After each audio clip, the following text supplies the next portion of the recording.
ఉమ్మడి పాలమూరు జిల్లాను కేసీఆర్ నిర్లక్ష్యం చేశారని విమర్శించారు మంత్రి జూపల్లి కృష్ణారావు. ఎన్నికల కోసమే హడావిడిగా పాలమూరులో ఒక పంపు ఆన్ చేశారని ఆరోపించారు. పాలమూరు రంగారెడ్డి పూర్తి చేయాలంటే ఇంకా 40-50 వేల కోట్లు ఖర్చు చేయాలన్నారు. గతంలో కాంగ్రెస్ హయాంలోనే పాలమూరులో ఎన్నో లిఫ్ట్ ఇరిగేషన్ పనులు పూర్తయ్యాయని గుర్తు చేశారు జూపల్లి. 100 కోట్లు ఖర్చు చేసినా 60% గ్రామాలకు మిషన్ భగీరథ నీళ్లు రావడం లేదని చెప్పారు. ఎన్నికల సందర్భంలో ఎన్నికల ముందు ఒక పంపును ఆన్ చేసి నార్లాపురి జిల్లాలో పోసి జాతికి అంకితం చేస్తున్న ప్రాజెక్టు పూర్తయిందని మాట్లాడినారు. నిజమా అబద్ధమా అధ్యక్ష? ఒకటి, ఈరోజు కూడా ఒక సెంటు కానీ ఒక గుంట కానీ ఏ రిజర్వాయర్లకు మొత్తం 5 లిఫ్ట్లు ఉన్నాయి. సెకండ్ లిఫ్ట్ వరకే నీళ్ళు వచ్చే పరిస్థితి లేదు ఈనాడు. రెండవది, ఈనాటికి కూడా కాలువలకు కానీ మిగతా దానికి కానీ ఇప్పటికీ అడ్మినిస్ట్రేటివ్ శాంక్షన్ లేదు. ఇంకా 40-50 వేల కోట్ల రూపాయలు ఖర్చు పెడితే తప్ప నీళ్ళు వచ్చే పరిస్థితి లేదు. నెంబర్ 1.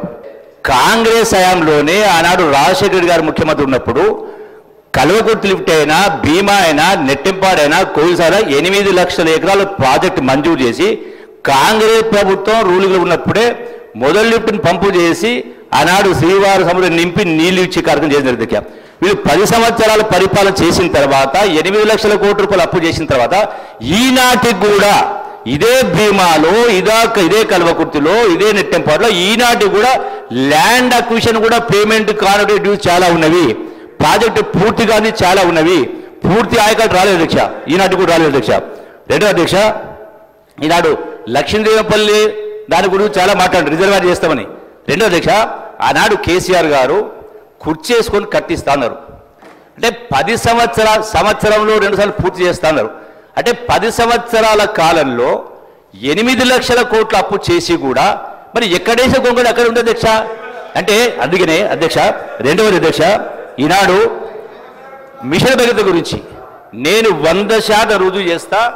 ఈ రోజున చాలా గ్రామాల్లో, మెజారిటీ గ్రామాల్లో ఎక్కడ కూడా 60-70% విలేజెస్లో నీళ్లు రావటం లేదు. రెండవది అధ్యక్ష, ఏ పద్ధతిలో ఇన్ని వేల కోట్లు ఖర్చు పెట్టి దాన్ని ఏం జరిగిందో తెలుసు నాకు అధ్యక్ష. ఎందుకు మీరు రైతు భరోసా లేదు చేస్తాను, వాళ్ళు చేస్తున్నారు, వీళ్ళు చేస్తారు, ఇదేందుకు చేస్తున్నారు, అదేందుకు చేస్తున్నారు మాట్లాడుతున్నారు. దీనికి కారకులు ఎవరైతే అధ్యక్ష?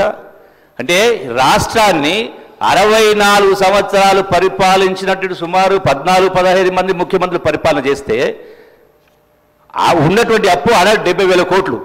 మీరు 10 సంవత్సరాల్లో ఒక ముఖ్యమంత్రి గారు 7 లక్షల చిల్లర అప్పు ప్లస్ విద్యుత్ సంస్థ మొత్తం 8 లక్షలు. ఇక్కడ ప్రస్తావిస్తున్నా. గౌరవ గతంలో ఫైనాన్స్ మినిస్టర్ గారు హరీష్ రావు నేను ప్రశ్నిస్తా ఉన్నా అధ్యక్ష, నిజాయితీ చెప్పడానికి కూడా ధైర్యం కావాలి. గత శాసనసభలో ఇక్కడి నుంచే నేను మాట్లాడినా. ఏమన్నా అధ్యక్ష, మొన్న ఈ మధ్య కాలంలో కూడా పేపర్లు నేను చూసిన, మేము చేసింది 3 లక్షల కోట్లే అప్పని మాట్లాడి, అంటే ప్రజల్ని తప్పు పట్టించే ప్రయత్నం చేస్తారు. నేను మళ్ళీ అడుగుతా ఉన్నా, ఈ రోజున మీరు ఇరిగేషన్ పైన చేసిన అప్పు సుమారు 1,00,000, 2 లక్షల కోట్లు, 3 లక్షలు అప్పు చేసినారో దానికి అప్పు ప్రభుత్వం గ్యారెంటీ ఇచ్చినప్పుడు ఈ అప్పు కట్టే పద్ధతి ప్రభుత్వం చేస్తుందా? రైతుల దగ్గర మీరు ఆ డబ్బులు వసూలు చేసి కడతారని చెప్పండి, దమ్ము దగ్గర చెప్పండి. అట్లాగే మిషన్ భగీరథ పేరు అప్పు చేసినా చేయలేదా? రైతుల నుంచి ఆ 50,000 కోట్ల అప్పు వసూలు చేసి కట్టారా మీరు?